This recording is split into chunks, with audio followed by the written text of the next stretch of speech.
Hello everyone, how are you? I hope you all are doing just great out there. So finally we are in our 10th week and probably we are left with 2 weeks in our course and come to one news reporting. So let's start today's lecture. Today we are going to talk about investigative journalism. Investigative journalism is not basically a beat. So investigative journalism could be done in any field, like it could be done in crime beat, it could be done in health beat, it could be done in education beat.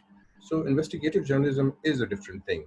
Basically, you dig deep into an issue and you open up the hidden areas of that issue. While in contemporary reporting, you report what you just see.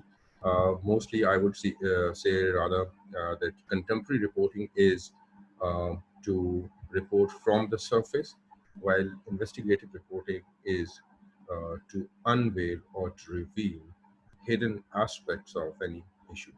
So let's discuss. Let me share my screen with you. So when you talk about investigative reporting, um, we need to take care of several things. Um, and what those things are, let's discuss them. So, the basic question is what actually investigative journalism is. As I told you, investigative journalism is digging deep into any issue. But let's look into the contemporary definition. Basically, it's finding, reporting, and presenting news which other people try to hide. Mostly corruption cases. They could be anywhere, any area of government or any corporation. So, as a reporter, your job is to let people know what is going on in the community. That is obviously, as a reporter, your job, but as an investigative reporter, it is also your job. The society and the world around you uh, is made up of many uh, uh, different fragments, and there's a lot of things going on behind the scene. So journalists basically do this by finding facts and telling them to their readers. Why societies need investigative journalism? That is a very good question. That why we need investigative journalism? Because people have a right to know about the society in which they live. All right, they have right to know how the government business is done. All right, so they have right to know about decisions which may affect them, even if people in power want to keep them secret. So there are some national secrets. Obviously, investigative journalism do not deal with them, but obviously, if it involves um, life of millions of people, so then obviously investigative journalism deals with that. So people in power, whether in the government, the world of commerce, or any other group in society, can abuse that power. So journalists also have a duty to watch how well people in power perform their jobs, especially those who have been elected to a public office. So probably you have seen on the television as well, and you have read in the newspapers that most of investigative journalism has been done mostly related to the public offices because we pay taxes, as you know, and it is our basic right to know how public business is done in public offices, how people are working in their public offices, the people we have elected through our votes. So again, there's a question why we should investigate, uh, who we should investigate, and why we should investigate them. Governments, companies, and criminals. Obviously, governments because we elect them. Companies because we are buying products from them or we are buying services from them. Criminals, obviously, crime is um, um, uh, a part of society that affect large public in society. So that's why we need to investigate criminals as well. That doesn't mean that criminals don't, for instance, let's say white collar crime or the cyber crimes. So these are also criminals. There are some basic principles we need to keep in mind. Again, these basic principles apply to any kind of reporting. It should be new, it should be unusual, it should be interesting, and it should be significant. And it should be about people. So sometimes the story might only affect one person and be so trivial that it is not worth following up.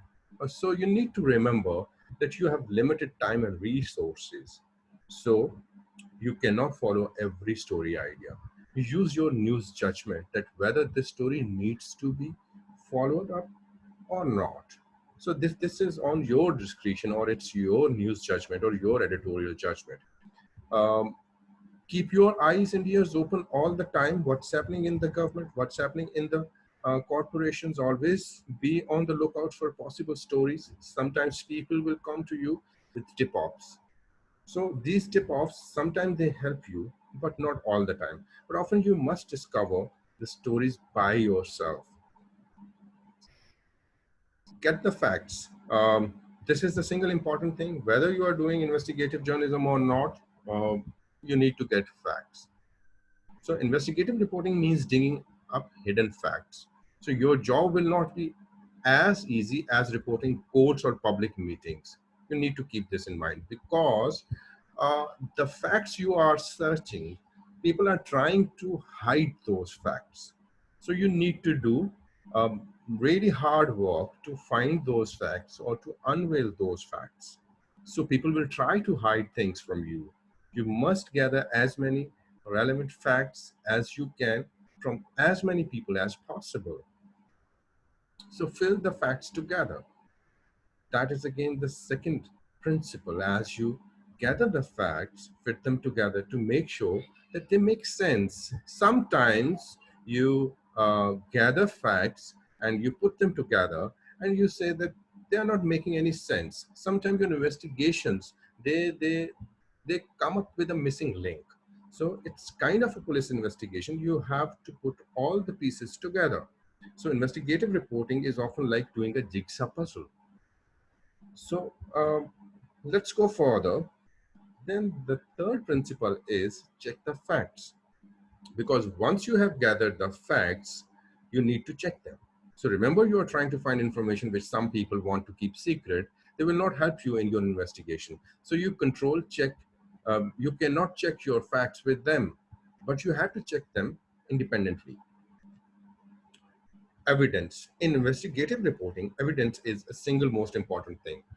It is important in contemporary reporting, obviously. Your stories should be packed with evidence, but it becomes imperative when you are doing investigative journalism, because you are showing someone's wrongdoing, someone's criminal negligence, probably. So there are chances that they are going to drag you in the court of law, because you are, they will have this thing that you are going to defame them. You are trying to defame them, their good name. So for that purpose, you need to have evidence. So all of your investigative stories should be backed up by the evidence. So this is very important in case you are taken to the court, so that you actually do not caught by the court under the defamation law. So work within the law. So what does that mean, working within the law? So there are a lot of ways to gather your evidence through lawful means. You do not need to be unlawful. So how you do that? So journalists have no special rights in law. That's what you need to understand. Even when investigating corruption, unlike the police, journalists cannot listen into other people's telephone calls or open their letters, or you cannot, let's say, spy on them. So you cannot take this that because I'm doing investigation, that's why I can spy someone.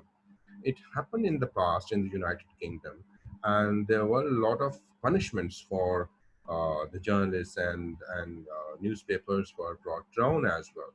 So journalists cannot enter premises against a person's wish. So whatever you are seeing nowadays in Pakistan, of the name of investigative journalism, that a lot of journalists, they are entering in someone's private place without a prior permission.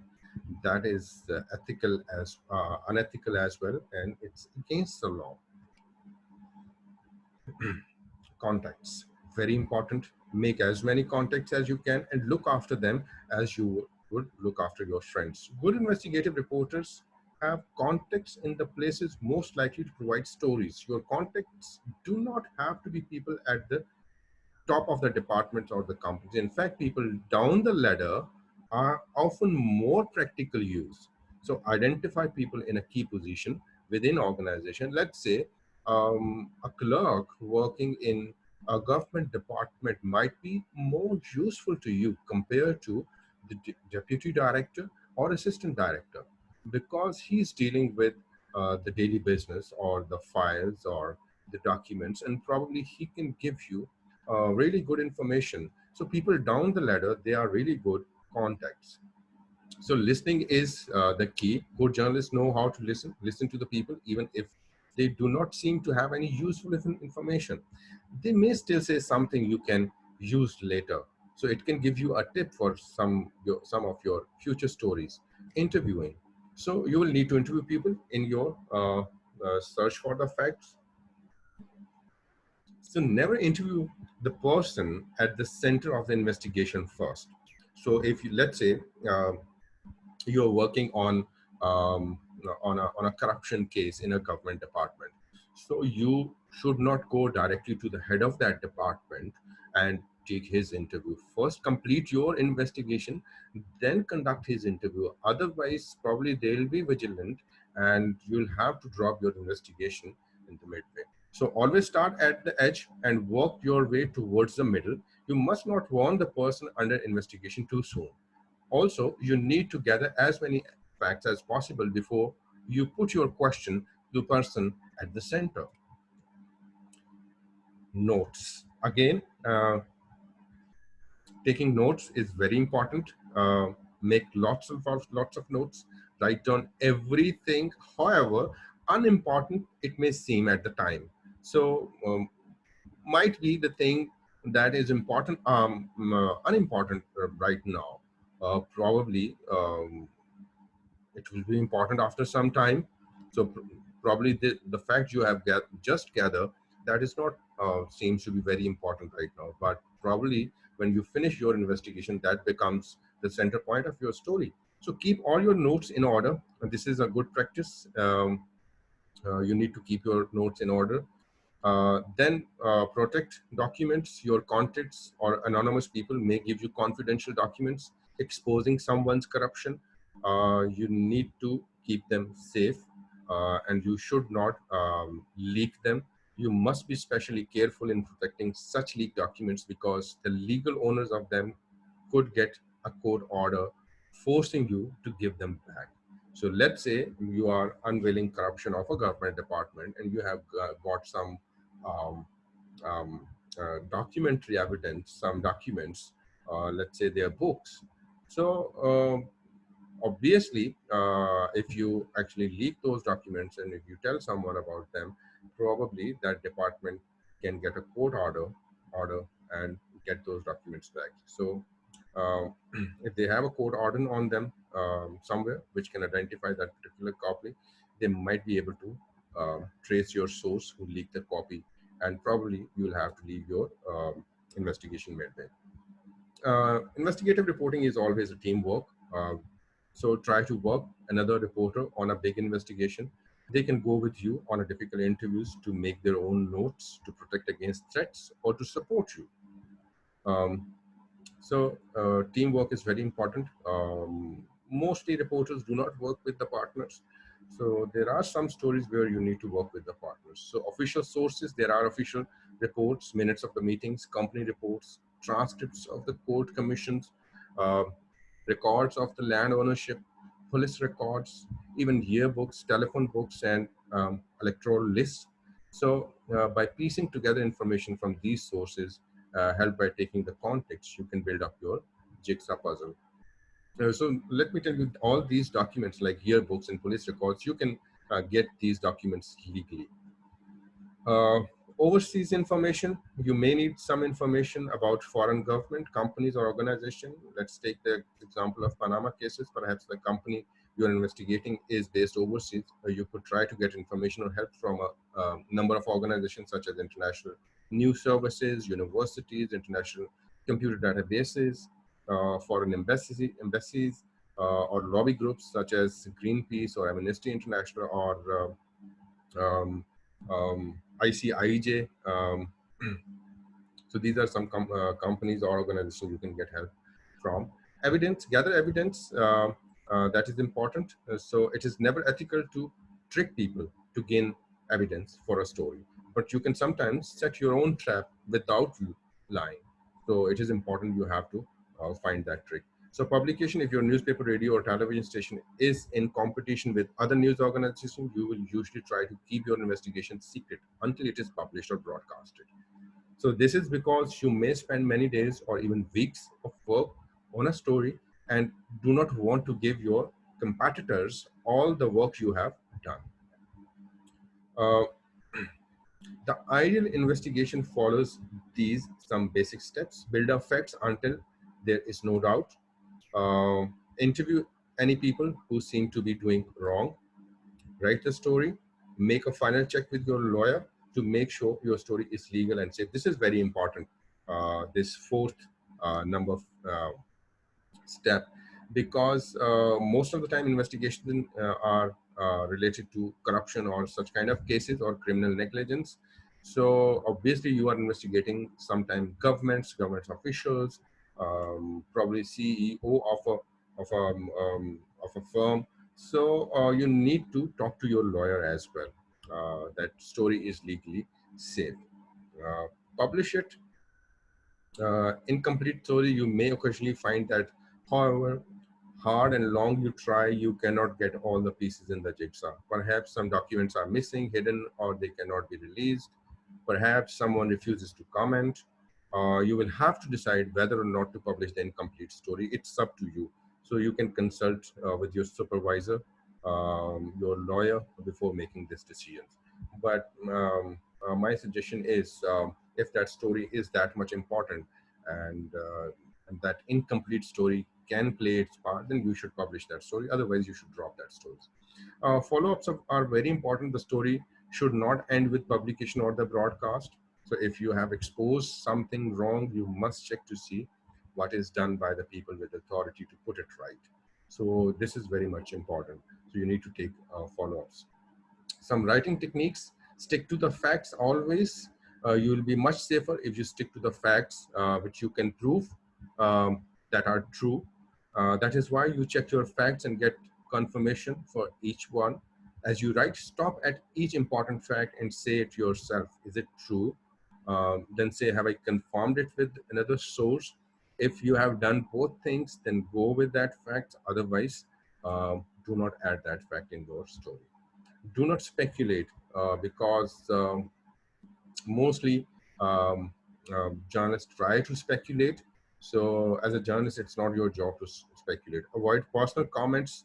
You should actually subside yourself from the story. Do not put your personal opinion in your story. Just show your readers and listeners the facts. If the man is bad, um, then the fact will lead your audience to that conclusion without you telling them that what to think.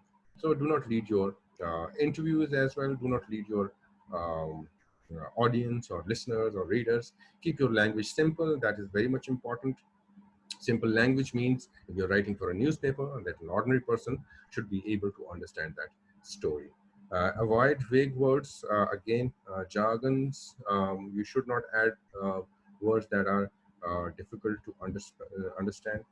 So avoid using vague words such as large amount or sometime later. Words like this shows that you do not have accurate details. Otherwise, you would use them. Sometimes this is unavoidable, but vague words will usually take the strength out of the story. Check your work, recheck it, ask yourself again and again, are these facts correct and confirmed? So then go ahead with that story. Illustrations are very important. You can use them in your story to elaborate lengthy parts of your story. Then headlines are very important. However, carefully you write your story to make it safe, as a sub editor may not understand exactly what you use, why you use certain words or describe something in a certain way. The sub editor may write a headline which is wrong or possibly defamatory. So write a headline by yourself. Do not leave it to the sub editor. Having spent a lot of time working on the story, do not abandon it at the final stage. Discuss possible headlines with the sub editor or your editor until both of you are satisfied you have done the best job possible. You can discuss it with your company lawyer as well. So, thank you very much, guys. That's it for today. Um, Obviously, we'll continue for the next lecture. Till then, take care of yourself. Bye bye.